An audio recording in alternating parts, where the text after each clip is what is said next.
Oh my god, man. Has it seriously already been a year? A whole entire year since 2024 began. We're already here.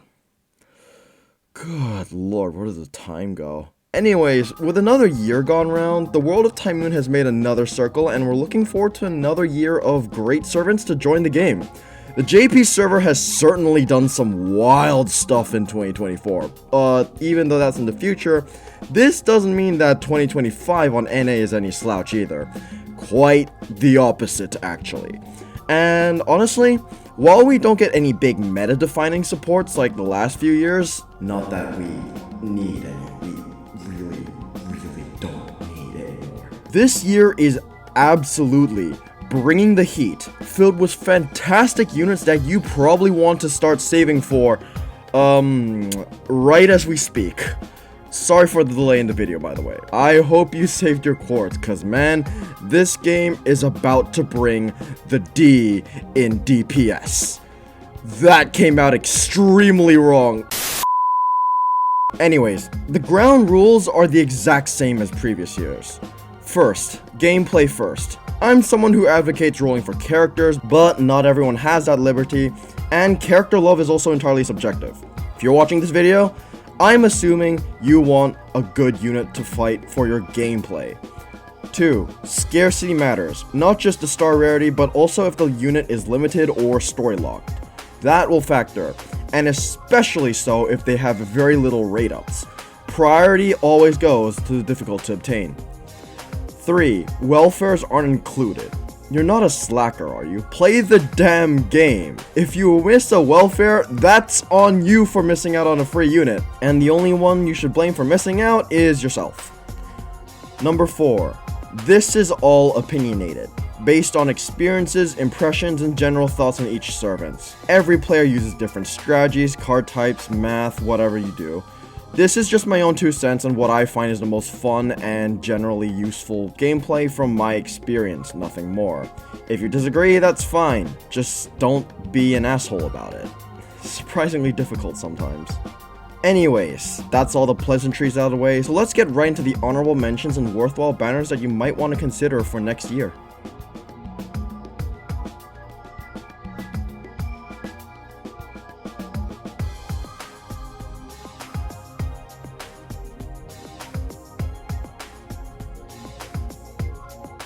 And with that, let's begin with the real top 10 servants that I believe you should be saving for in 2025. Number 10. Berserker, Duryodhana. Starting off the list with a 4-star and one not a lot of people seem to remember at that, but don't be fooled. This guy is good, like really good for a 4-star. In my opinion, honestly one of the best AOE Berserkers in the game too. So let's find out why. Stat-wise, we admittedly aren't starting off the best with a high HP but low attack stat. Though more HP does help with Duryodhana's tankiness. He is a Zerk so it won't help much, but it's something. He interestingly has 2 arts cards for a Zerk, very rare, with average star gen but a high hit count. His NP gen isn't the greatest, but that's balanced for reasons we'll get into. Passives are rather weak madness enhancement, and the appends are mediocre all around, so don't bother with them. Not a great starting case, is it? Well, no worries, cause now we're getting into the skills. First off is a charisma that buffs both attack and crit damage for 3 turns, while giving one random ally an insane amount of star weight. The RNG is a bit annoying with the star weight, but if it lands on himself or another DPS, that is incredibly good for crit damage. And as you'll soon see, Duryodhana is very much a unit that is designed to help the team crit a bit more. Second is a 3 turns art buff, a 30% crit buff, and a star bomb. This combined with skill 1 gives him a total of 50% crit buff for 3 turns along with a bunch of stars to crit with. Great for damage. As for consistent weight, skill 3 is a targetable star weight for 3 turns with massive regen, 10% NP regen, and it also reduces enemy debuff resist for 1 turn. This is capping off a fantastic skill set that overall lets Duryodhana have great control over a bunch of stars despite being a Zerk, and make his weak quick card kind of irrelevant. Sure, the RNG on skill 1 is kind of annoying, but it's made up for with skill 3 lasting 3 turns. But that's not the main reason you roll for him. His NP is his real bread and butter. Yes, the reason for his power is that he is simply a rare AOE Arts Berserker. With an incredible AOE 6-hit Arts NP, that's it, that's all you need. It's simple but effective. For his obligatory overcharge, he reduces all color resistances by 20%, though it's up to RNG, which is where his third skill comes in case you want it to be extra effective. Again, not the most complex NP, but goddamn is it effective, especially if you have double Castoria. This basically makes Duryodhana one of the best farming berserkers you can get in the game. He's literally just missing survivability and a solid charge, and that's it. Then he'd probably be just the best. He's not flawless or even busted, he has his weaknesses like I said, but in a post-Castoria world, he's still an absolute no-brainer. He basically trivializes looping for the most part and runs over anything with Berserker class advantage and Castoria buffs up the wazoo. Plus, with those crits, god dang, that's one hell of a 4-star. The true pain is that Duryodhana is locked by the story, and will only get a few raid ups. So if you want a good Berserker, and you don't have Ibuki from last year like I don't, consider throwing a bit of Quartz. He's worth considering. Number 9. Alter Ego, Grigori Rasputin, also known as Kirei Kotomine. Oh my god! Finally! The new year is starting off in massive style, cause right away we are getting one of the most longest awaited antagonists of the Lost Belt chapter, Grigori Rasputin, better known to us Type Moon fans as Kotomine Kirei. It is about time. Admittedly, his stats are not great, with high HP and low attack, which, as you'll soon see, really doesn't help his role, but we move forward in spite of that. His NP gain and star gen is kind of average, though he makes up with 2 quick and arts cards, with high hit counts on the quick card as well, and more importantly his passives, free arts card effectiveness, star generation up, crit damage up, mental debuff resist, and complete resistance to poison. These are pretty good, and help him out a bit with the more underwhelming cards. Skill wise, we immediately rack out a belter with a 2k targetable heal. It also cleans debuffs and gives an attack buff all on a 4-turn cooldown. Kirei is mostly a DPS, so you'll probably want to use this on himself, but it being targetable is some really nice versatility, especially with that debuff cleans and heal combo. The cooldown alone makes this great. Skill 2 charges Kirei's NP by 30% and charges all evil allies' NP by another 20%, along with giving them an arts charisma too. Since Kirei himself is evil, this is effectively a 50% battery up for himself, along with an arts buff, which is what you want to use it for. The arts charisma is really just bonus flavor, and it's mostly going to be used on Kirei himself. Finally, skill 3 is straight up the best guts in the game. It's basically busted. A 3-turn taunt, tied with a 3-turn guts which can come back when procced, and if you level the skill, the chance goes up. The guts will have an 80% chance to reapply, which is insane. It's broken. There's no other way to put it. It is entirely held back by its RNG factor.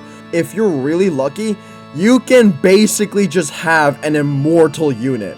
Alright, Lusengel, whatever you say. Then we come to his NP. It's AOE Arts, so that automatically means he's become a Castoria farmer. A pretty great one, but not the best admittedly. If you don't have one, he's a good option, and he even does special damage against evil enemies. Pretty ironic. Whilst filling all the targets up with burns and curses. Wow. This truly is just like Fate's Day Night! It does have an insta-kill against good enemies, which is honestly kinda useless. Still, it's a good NP, and while some would argue Kirei would have been better as a single target unit, which I do agree with, he is still a fantastic AoE unit by nature. If you like Kirei and Fate's Day Night, he lives up to the hype, and if you do want him, he will be available during New Year's, as well as again during September with Ordeal Call's Summoning Campaign. So you will have your chances in case you want one of the most iconic villains in this entire franchise. Number 8. Ruler, Uesugi Kenshin. Starting off, we immediately come in with a servant that I adore to death. Uesugi Kenshin, breaking all the myths and letting us see the true historical form of Kagetora. That's right, people. She was an LED mirage the entire time. Starting off, Kenshin has the highest attack stat of any ruler on match with Holmes, along with pretty average HP, which is even better. So we're off to a great start. Her NP gain is damn good with pretty average star gen, which effectively doesn't do much thanks to her 2 Arts 2 Buster deck, though hit counts all around are pretty great. Append is against Alter Ego, which, like on most rulers, is a decent append to have, though her passives don't really do much for her at all. Skill 1 is immediately great, a small crit and star weight buff tied to a 2-hit 3-turn evade. The evade and star weight being long lasting is very nice, as Kenshin is very much a consistent type of unit. The crit buff is negligible, but it helps, especially when you consider the main benefit is the NP regen that she can get from star weight. If you're wondering where those stars come from, that's where skill 2 comes in. 3-turn art buff, 3-turn star regen, and 50% NP charge. This is just another fantastic skill that pairs incredibly with skill 1. Allowing Kenshin to reach NP basically immediately with most of the starting charge CEs, while making her arts cards do extra damage and helping with that extra NP gen. Finally, for skill 3, we have a 2-tier NP overcharge lasting 1 time for 3 turns, tied with a 20% attack buff and an NP gain buff, which is targetable. I personally would have preferred the targetability to not exist if it meant for a stronger attack stat and NP gain, but I guess this works well with Castoria should you need her solid defense instead. So I guess it's more of a versatility thing rather than a DPS thing. Finally, that NP. The bread and butter of every arts unit, and oh boy is this one a strong one. It removes all buffs before damage, all of them, Abby style, on a ruler, while dealing 150% damage against man attribute enemies, and to cap it off, having another arts buff for overcharge, effectively making the arts buff 50% when paired with skill 2. This is just so damn good, especially since she's gonna be spamming this. Combined with her arts crits, this makes Kenshin one of the most consistent rulers in the game, and a beast that is basically on the same tier of Astrea, which, while yes, is a 4-star, if you know how strong Astrea is, you know how strong Astrea is. Kenshin just becomes a consistent arts ruler that is usable in basically any scenario. Granted, like many arts units, she is infinitely better with Castoria, but you don't need her, in the same way that you need Castoria to 3-turn farm. Against the boss, Kenshin will do well against almost all of them. And if you want her, she gets only 1 raid up for December, for the Guda Guda Super Goryaku Banner 3. If you love Kenshin like I do, or just a massive fan of the 5-star stories, you will want her. And she's definitely not a unit you want to miss out on, because I lied. She's not just an LED Mirage. She's also the Yakut Mirage. We're going to the Joker cluster, boys! Number 7. Berserker, Artoria Caster. Okay. Yeah, here's where we start getting to some real mega haters, cause if any of you know what Castoria Zerk is capable of, you'll know that her being the 7th place is just one statement and a half. And yet, it's somehow one I stand by. Oh my god. Do not let the lower half placement fool you at all, because Castoria is one of the best berserkers the game has ever seen. Starting off with high attack and low HP, which finally we have a good DPS stat spread.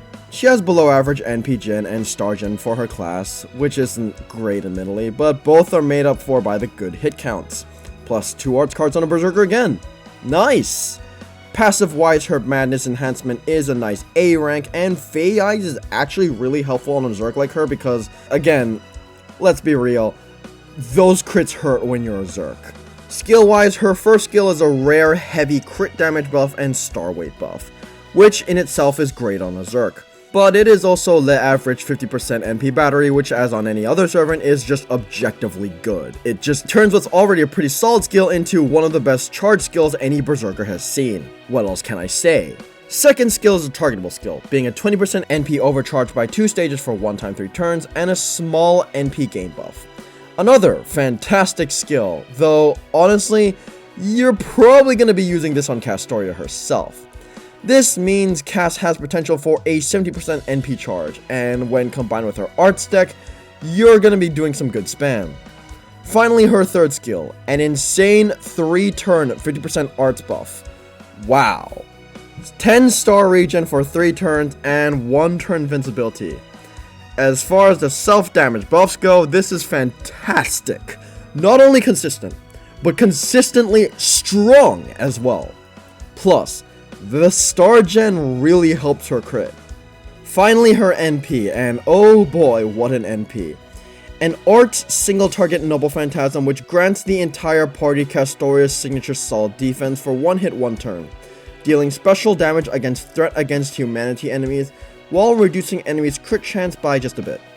And as for an overcharge effect, it gives Castoria a special damage against chaotic and divine enemies for 1 turn before activation.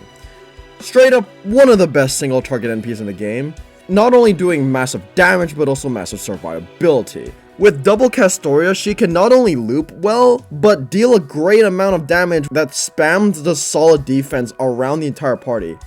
For Berserker, this is fantastic, but it does come with a massive drawback that this solid defense does not stack with caster Castoria.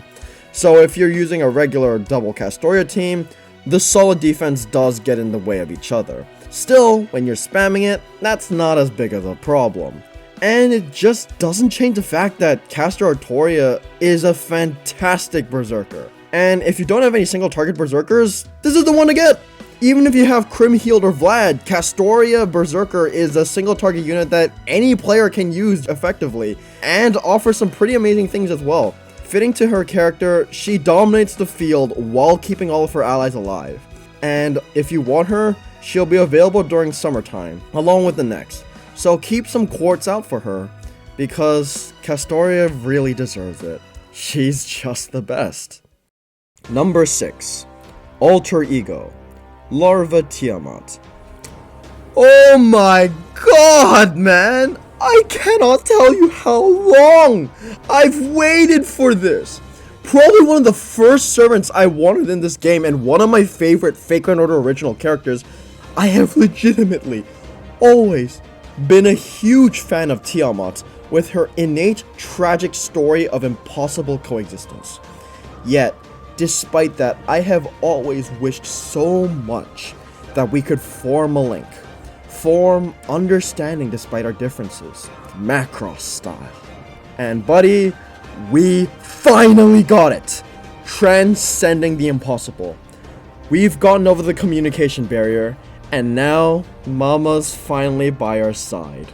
Maximilian Genius would be proud. Anyways, the servant. Tiamat admittedly starts off with an HP based stat spread, which isn't ideal, and rather NP gain and star gen considering her double arts double buster deck. This seems to be a trend. Her passives are the first real set of crazy passives on this list, because she's got a total of 14% crit damage, a solid damage buff, slight insta kill, mental debuff resist, 500 damage cut, and a 5% NP regen that's all just permanent throughout her entire time on the field. A fantastic set of effects that really puts most passives in their places. I just can't complain with this. She also has a very special append, Anti-Beast. Very fitting considering the point of this alter ego servant, but admittedly super niche. You probably won't see much use with it. Skill-wise, she has some doozy content. First is the 50% NP charge that also fully decreases enemy crit weight by 100%, while also preventing enemy healing for 1 turn. The charge alone makes this objectively good, as I have already made it obvious. And while Crit Chance Town usually isn't the most amazing skill, it sure is at 100%. Heal Block is niche, but useful in some scenarios, and mostly is just extra flavor for what's already a very utilizable charge skill. Heal 2 is an absurd 30% and 30% buster buff each, along with a stun and curse. The former two effects immediately make this skill good with great multiplying damage. The other two effects are just nice bonuses. Finally, arguably her most insane skill, a 1.5k heal for the entire party, along with a 10% NP charge again for the entire party, and self NP damage up for 1 turn, all at an insane 2-turn cooldown. This is nutso, essentially acting as a consistent party heal support and giving Tiamat her 3rd damage multiplier. Plus, as a buster unit, you can use this skill with Koyan, so that's double or even triple the potential effects. A final capstone to what's already a fantastic skill set. Finally, her NP. An AOE Buster NP that removes all of Tiamat's debuffs before usage and seals the skill of all enemies. With another 30% Buster up for overcharge, this is absurdly good damage, especially when you consider this means she has a 60% Buster up on top of 30% attack and 20% NP damage up minimum. It's simple but strong. And my god, Tiamat really does put the B in Buster. As an alter ego, she's gonna be super versatile and also really easy to use. So, if you are a beginner and you need a bit more help, leave it to Mama, cause she will treat you right. If you want her, she's going to be the pre-release banner of the Fate Grand Order Arcade Call-Up event, so keep an eye out. This event is gonna be worth gunning for quartz. Number 5. Ruler, Melusine. Now for my personal grail this summer, not just satisfied with being the best DPS from 2023, here's part of the reason Kenshin didn't score as high on the list. Melusine is an insane unit, period. Even if Kenshin is single target, Melusine is just so good that she somehow manages to fight her ground despite her AoE role. And let's find out just exactly why she is one of the best summer units this game has ever seen. Just like Kenshin, Melusine starts up with the highest attack stat of any ruler, but somehow also has a better HP stat than her too. She has average NP gen and decent star gen, if only due to her 5-hit quick card and riding passive, though you won't use it as much due to her deck. There's also a crit buff against human enemies, which is super niche, so you probably won't be using it much. Though as a ruler, the anti-saber pen is definitely worth considering. Skill wise, it is so friggin' dummy, and it all starts with Fairy Pack. Arts buff, crit buff, chaotic alignment, special damage, and a 1k damage cut, all for 3 turns on a 6-turn cooldown. The steroids themselves aren't amazing, but considering all the things it does, I say the skill is well worth it, and very consistent at that. Second skill is similar to her original Lancer skill, a star weight skill that also regens stars, acts as a star bomb, and the latter two effects are also upgraded exponentially on a water field. The water reliance does kinda sting, and I do prefer the Lancer version's lower cooldown, but it's still a good skill. Final skill is a massive 80% NP charge that is tied to an NP damage buff that also has a 2-hit 3-turn invincibility. All great effects that are a nice reshuffle of the original Melusine skill 3, that is in itself an excellent skill, especially on an arts unit. Speaking of which, the NP is once again an AOE Arts one. A fantastic 5 hits that also increases her own crit damage, deals extra damage against earth enemies, and increases her own attack for an overcharge. A fantastic looping NP that is even more useful on a ruler that can be used in basically almost every fight in the game except for like super difficult challenge quests. This allows Meline to basically become a one-stop arts farmer that supersedes almost anything. With her powerful charge and myriad of buffs, she's pretty much top tier, and even if you do have a farmer, she's still super worth the role. As a huge fan of Meline, I couldn't be happier calling the best DPS ruler. That's right, Estrella fans, come at me! I am also fearing for my quartz because this means there is yet another Meline I need to save for. God have mercy. Anyways, even despite all that, if you want her, she's gonna be available on summer yet again. The second banner this time, so make sure to save your quartz for her if you want a good AoE unit. Though admittedly, there's more than one asking point to the first banner. And that asking point is number 4, Avenger, Chloe von Einsburn. Oh man, and I thought Ilya was a big surprise. Kurl comes in as our second summer Aprilia unit and third collab summer unit ever. God, I hope Summer Miyu comes soon. Anyways, say what you want about Prisma Ilya, but if you think Kurl's Archer version was a great unit, you are not ready for this Avenger version, because man, they really pulled all the stops out to make one of the most complex and most powerful SR units the game has ever seen. Seriously, I'm pretty sure this is the first time an SR unit has cracked the top 5 of one of these lists, though I can't be asked to check for certain, and let me tell you why that's the case. Kurl does start off with a defensive stat spread, which on her isn't that bad because she's actually more of a support than not. Her NP gain is pretty good considering she has a full quick deck, and her 5-hit quick card especially helps with that. So she gens a lot of stars for her class too. In general, she's pretty ideal as far as support can go. Has the standard Avenger passes with various crit damage bonuses and NP gen bonuses too. Her append is anti-caster, definitely lore based, but not necessarily for the reasons you'll see. And here we go to the most interesting part as usual, the skills. Skill 1 is a charisma that increases both attack and crit power by 20%, along with giving 2 on-hit attack buffs. One is for herself, where she increases her own crit damage when using quick cards for 3 turns. The other is a party-wide buff that gives her a unique buff called Manuscript Completion when each of their allies attack. This lasts for 5 times during the 5 turns. For the record, this is per enemy and also applies to AoE attacks.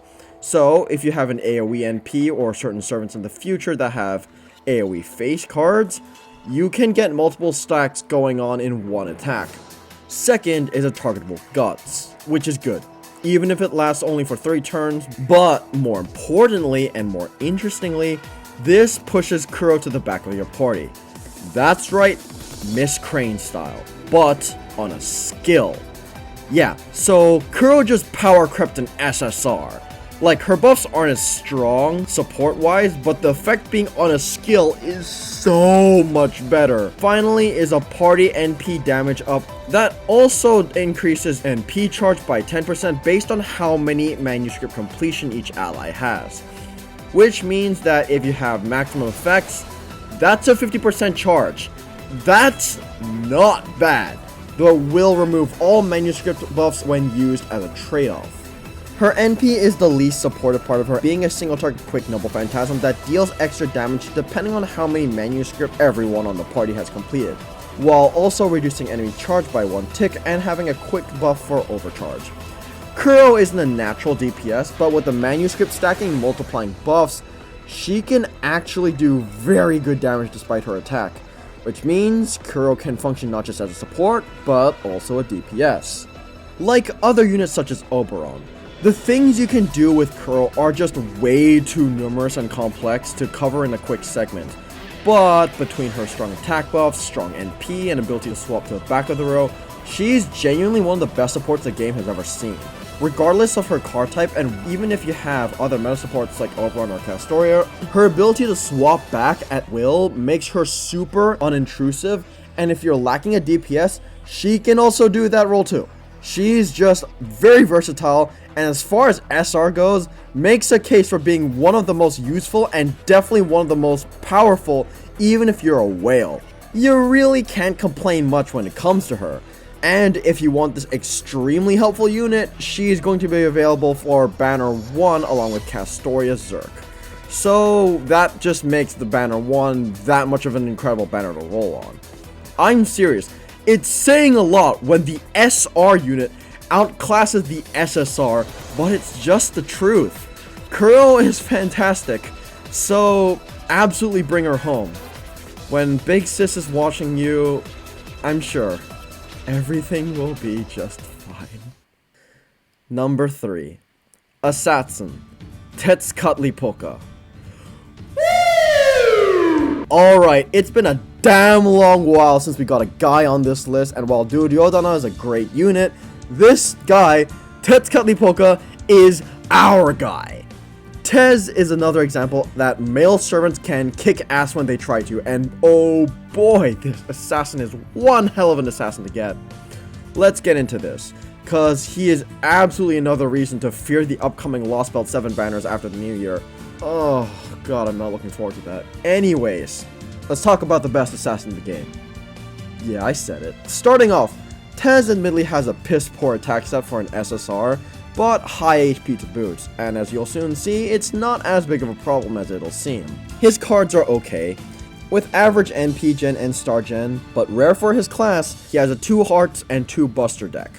And let's start with passives. A high magic resistance and divinity to start things up, 10% buster and arts up, and as far as passives go, that's not bad, especially when considering his deck. Also, one very important unique passive, which increases all master skills or mystic code skills by 10%.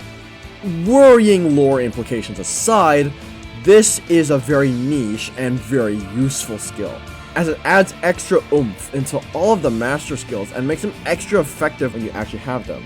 His append is also anti-assassin, funnily enough. Skill 1 is a charisma that doubles for any allies with guts. Considering Tez has one for himself, that's a 40% attack buff, which, while simple, is very good, and only gets better when you bring more guts units. Second skill is his 50% NP charge that also charges allies by 30%, while giving him a 2-hit, 3-turn invincibility. This does come with the drawback that it has a super high cooldown and invincibility buff block, but with Castoria's solid defense, this is not too bad. A powerful but balanced second skill. In a sense, it's like Oberon's Morning Lark with how useful it can be. And finally is his Guts. It is 3 turns, but it also grants art performance up and special damage up against both divine and super large enemies. It also nullifies the sunlight battlefield, so don't pair him with Gawain. This does pair well, however, with skill 1 for obvious reasons. Higher damage, multipliers, it's good. For a 6-turn cooldown, not a bad guts at all. Finally, his NP, and lo and behold, it's an AOE Arts NP. The AOE meta trend continues, but Tez really matters on this because he is an assassin, which is infamous for lacking AOE units. Tez has a very reliable 4-hitter NP that also ignores invincibility before activation, charging party NP gauge by 10% and also increasing NP damage for an overcharge effect. A fantastic NP that once again really takes advantage of some damage multipliers to hit really bloody hard. With the party charge and arts refund, Tez becomes a fantastic looper and definitely the best assassin one. If you're lacking good assassins, which, to be fair, a lot of people will, Tez is just the one to get. In a class with, admittedly, a few stinkers, Tez will be an assassin that saves many players, cause goddamn, he is really good for his class. If you want him, he'll be available during the first Lost Belt 7 banner along with a festival banner during summer, so definitely keep an eye out. Though be warned, while Tezcatlipoca may be a must roll for some, Lost Belt 7 has one more very glaring contender. Number 2. Foreigner, Cuckoo. Yes, we are finally here. After so long, we not only have another contender for another true Nasuverse powerhouse, but also a contender for one of the best universal DPS units in the entire game. Almost fitting, as if to match Arcuade in her second place last year, Cuckoo is another fantastic unit in all aspects that you should absolutely have your eyes on, especially if you're new. As for why she's worth it, she starts off with the highest attack stat of any foreigner, which is great when you look at her full buster deck. This does give her naturally subpar NP gen and star gen, but not due to her stats. So, a Mighty Chain can do some great work for her. Passive wise, she has two unique ones. First is increasing party debuff success rate by 8%, which while niche, can definitely help. And her second one is a much better one, being a replacement for the foreigner passives that not only gives Cuckoo a whopping 10 stars per turn, but also 3% NP regen per turn, and an automatic switch from any invincibility to solid defense. This is basically an entire servant passive set all in one. And that's if they're already great passive wise. So that's really good. Her append is anti-moon cancer. Fitting since she's another rival to Arcway. But gameplay wise it's way too niche. I wouldn't bother with this. Alright, skills. These are interesting. First up is a charisma variant that also comes with a crit resist up. This would be average, normally. However, you are given the choice to spend an extra 10 crit stars to let Cuckoo have another 50%, effectively giving her a 3-turn 50% attack buff that also splashes an extra 20% to others. This is very good, especially considering her crit star passive. You're given good options to deal with in regards to damage, but it's not forced. And, as you'll soon see, Skill 2 has a similar gimmick. While the base skill is a targetable 50% charge, you can also spend crit stars to give it a 2-hit, 3-turn evasion, along with sure hit for 3 turns. The charge is the most important thing here, don't get me wrong, but the evade cannot be underestimated either. I would say it's super helpful in a pinch, and definitely worth using the stars on. Final skill grants her a 1-turn solid defense thanks to her passive, buster performance up by 30% for 3 turns, and crit damage up by 50% for 3 turns. Finally, if you spend that extra 10 stars, it also increases her NP damage up by 30% for 3 turns, which when combined with skill 1, does dummy multiplicative damage, with high percentage for all card types. Granted, this does come with the drawback that even with Cuckoo's star passive, you will need stars in order to maximize potential, so bring a star generator along with.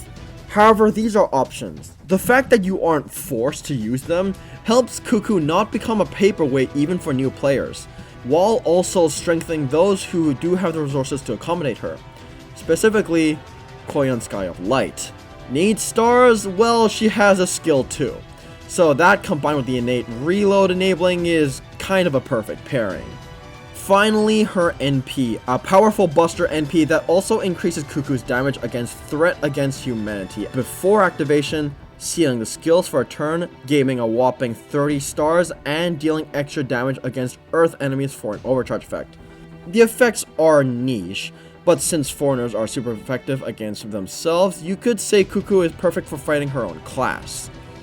Her NP itself isn't amazing in a vacuum, but when you get some good stars from Koyanskaya and some extra buffs, she can provide some of the most highest AOE buster NP damage in the game, makes her an extremely powerful universal farmer on the same tier as Aljuna Alter or Morgan. So if you need an SSR, she's pretty much an all-in-one. Cuckoo is a lot of things. She's cute, she's cool, she's fun to play, she's one of Fake Order's most interesting characters lore-wise, she's an Urusei Yatsura reference, she's an Ultraman reference, and finally she's an incredible DPS. If you want her, she gets 2 banners, but only 1 for this year. So, unless you're planning on rolling GSSR, save for her. The moment Lost Belt 7's final part comes out, you'll have to be ready, cause I know I will. Anyone who will call this star their home is an ally of mine, as far as I'm concerned. However, as cool as it is that we get to form a connection with another cosmic tier Type Moon powerhouse from the stars, it's somehow not the most shocking connection. As Tiamat has shown earlier, sometimes the impossible can be done. And we're able to form connections with what we believed were once impossible. At least once upon a time. If you know anything about the future servants coming, this shouldn't even be a surprise, not by a long shot. However, there is ultimately only one servant that deserves to be at the very tippy top of this list. for being the servant that is most difficult to get, and also the servant with one of our strongest, most unfathomable connections. Number 1. Beast. Sodom's Beast, also known as Draco. Yes, we've made it, Masters of Chaldea. We've officially and ultimately gotten over this barrier to do what we once believed was impossible. We have finally summoned our very own Beast class servant for permanent stay in Chaldea. And I would not have believed it if you haven't told me this earlier, but here we are. The impossible has already happened, and for our first Beast class servant, she does not disappoint. Now, as we should know, Beast class is wholly unique in that they function exactly how they have as enemies, in that their class advantage depends entirely on the unit, so every time a Beast class servant makes their list, we will need to talk about their class advantage. For Draco, she essentially has Berserker class advantage against all standard classes while having Berserker weakness against extra classes. This effectively makes Draco strong against a grand majority of the game. So, if you need a versatile unit, by golly, Draco is as versatile gets. I really can't undersell how good Draco's class advantage is. She is basically a Berserker, but without the hidden weakness of a Berserker as trade-off for being weak against extra classes. Considering the ratio of enemies in the game, this means you can basically pitch Draco against 90% of the enemies you'll be fighting, and she'll serve you well, being able to deal the damage but also take it as well. Her stats are pretty good, with high attack stat and a surprisingly solid HP stat to match. Her deck is full buster, with average star gen and NP gen that is made up for with the high hit counts. So she's not exactly a complex unit to face card. Passives are okay. Extra hit damage, small resistances, and the real meat is Negamasai and its 500% debuff success rate increase. Now that, I will say, is very helpful. Her append is Anti-Caster, which, considering the Beast class, yeah. If you specifically want to screw over casters, and specifically Tamamo no Mae, not a bad one to consider. Anyways, skills.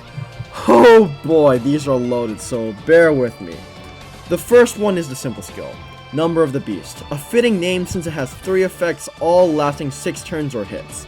The first is an NP regen, which caps off at a 10% for a total of 60% total NP charge. Crit damage up for 6 times, and my favorite effect, damage cut for 6 times, at a total of 1k at max. It's a fun skill, but in the grand scheme of Draco, it's also her weakest. Next is Aurea Poculum, Golden Grail. The same skill as BB's, but Draco's is way more ridiculous. The skill seal is there, but it also burns the enemy by a high 5k per turn, and giving Draco a 3-turn 40% attack buff. This does come at the cost at charging the enemy's gauge, but considering the powerful attack stat, I think it's a fair trade-off. This also gives Draco the Holding Grail special buff, which is meant to pair with her third skill, 7 Beast Crowns. The key to this skill is that you must, and I mean must, use it while Draco has that Holding Grail buff. Otherwise, you only get a one-time buff removal resistance, which isn't very useful on its own.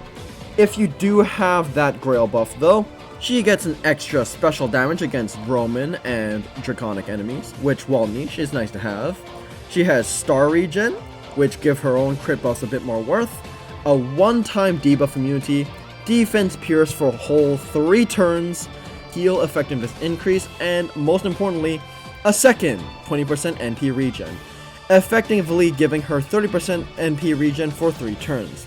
Admittedly, these effects aren't all super relevant for Draco right away, but there are a lot of good things, and you're gonna be finding a lot of usage with it. Draco does have one weakness though, and that is cooldowns. They are long. So make sure to time her skills right, and I guess that's why skill 2 and 3 aren't tied directly together with the unique buff. Finally, Draco's NP. This one is super simple, but super, and I mean super powerful. An 8-hit single target NP that for overcharge does special damage against servants in the main 7 classes. Yeah. Admittedly, this is only useful against servants, but as a single target unit, Draco is going to be fighting final waves or bosses. And you know what most bosses in the game are? That's right, servants. This NP is going to be doing ass loads of damage for at least half of the enemies that you're going to be throwing Draco at. Which, as far as overcharge goes, pretty damn nice. I will say, out of the very few beast classes in the game we have, Draco is definitely the more simple one. But, equally as much, she is by far one of the strongest servants released this year and one of the best single target servants in the game. Her class alone makes her super versatile, and if you get support that increase her NP damage or color damage, she can do some crazy things with her NPs having a unique overcharge effect. So get an Oberon or Castoria for her, and you'll never regret having her by your side.